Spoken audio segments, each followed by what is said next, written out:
Patuloy na nagbabanta ang bagyong Dindo sa Hilagang Luzon.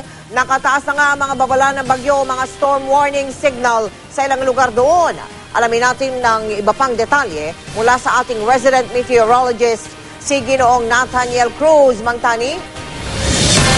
Mel, napanatili nga ng tropical storm na si Dindo ang lakas ito habang papalapit dito sa dulong bahagi ng Luzon. Dahilan dito, itinaas na ng Pag-asa ang babala ng bagyo bilang 2 sa mga probinsya ng Cagayan, Calayan Group of Islands, Babuyan Group of Islands, Isabela, Batanes Group of Islands, diyan sa Apayao, Kalinga at Mountain Province.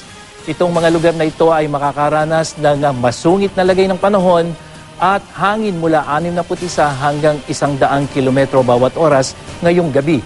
At magiging mapanganib po sa lahat ng uri ng sasakyang pandagat ang karagatan sa mga nabanggit na probinsya. Samantala, ang babala naman ng bagyo bilang 1 ay itinaas sa Ilocos Norte, Abra, Ilocos Sur, Ifugao, Aurora, diyan sa probinsya ng Nueva Vizcaya, Quirino at Benguet. Ang mga lugar namang itong nabanggit ay makakaranas ng maulan na panahon at hangin mula 30 hanggang 60 kilometro bawat oras ngayong araw na ito.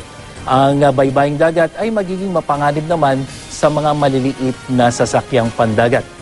Mel, ayon sa huling ulat mula sa Pag-asa, tinatayang nasa layong 430 kilometro ang sentro nitong bagyong si Dindo sa may silangan o timog silangan ng Kasiguran, Aurora.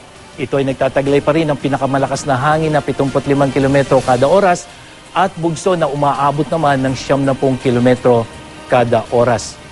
Base sa mga nakalap na datos ng Weather Central, ito po yung track o forecast track ng bagyong si Dindo at makikita natin na halos ito ay didikit dito sa may probinsya ng Cagayan, pero ang kanyang patungo ay dito sa may extreme northern Luzon, patungo ng southern China.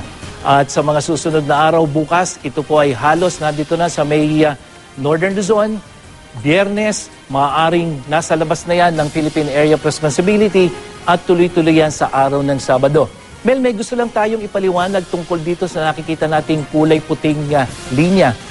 Ito po yung tinatawag nating cone of uncertainty na kung saan kung magkakaroon ng pagbabago dito sa direksyon ng bagyo, yung sinasabi natin na baka hindi tumama sa kalupaan ng Cagayan, dahil dito sa uncertainty areas na ito, ay posibleng tumama ito sa dulong bahagi ng Cagayan o kaya naman ay sa hilagang bahagi ng Batanes at hindi siya tatama sa alinmang panig ng ating bansa.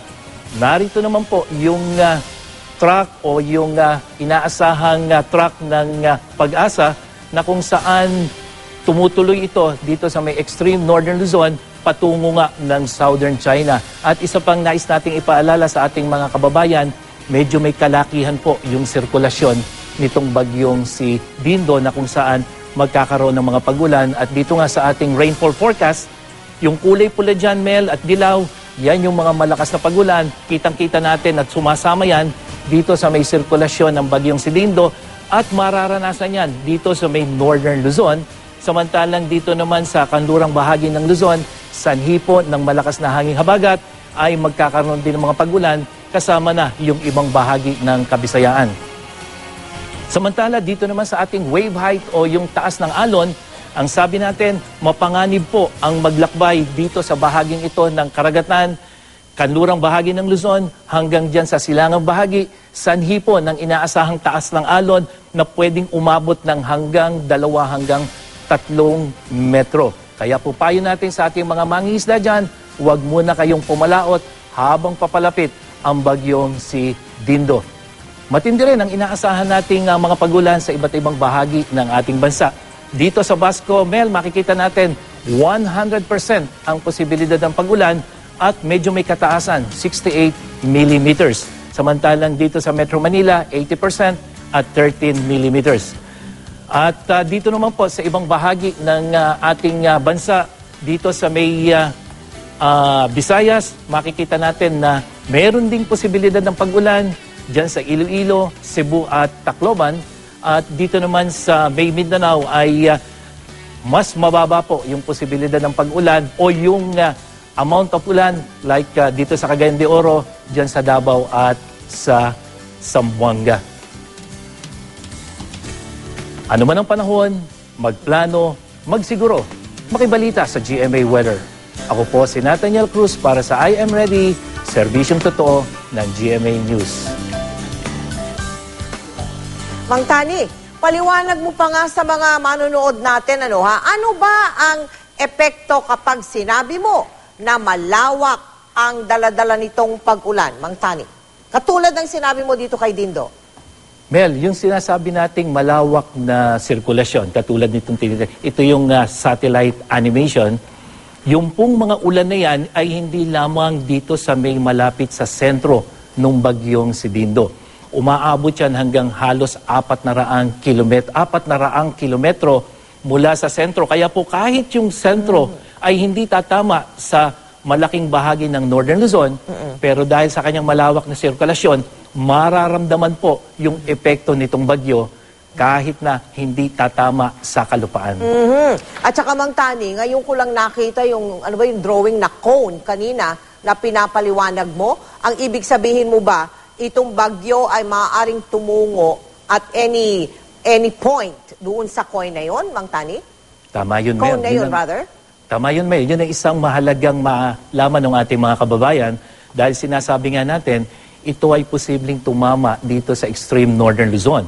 Pero pag tinignan natin itong cone of uncertainty, may posibilidad, hindi nga lamang napakataas, na yung gitna ng bagyo ay pumunta dito sa mismong probinsya ng Cagayan. Kaya yung pong ating mga kababayan dyan sa Cagayan, dito sa may Kalinga hanggang dyan sa may Ilocos Norte, dapat ding maghanda kahit na sinasabi natin na yung tinatahak ng bagyo ay dito sa dulong bahagi ng Luzon. Samantala, Mang Tani, pag sinabi mong gitna ng bagyo, mata ng bagyo yon, di ba?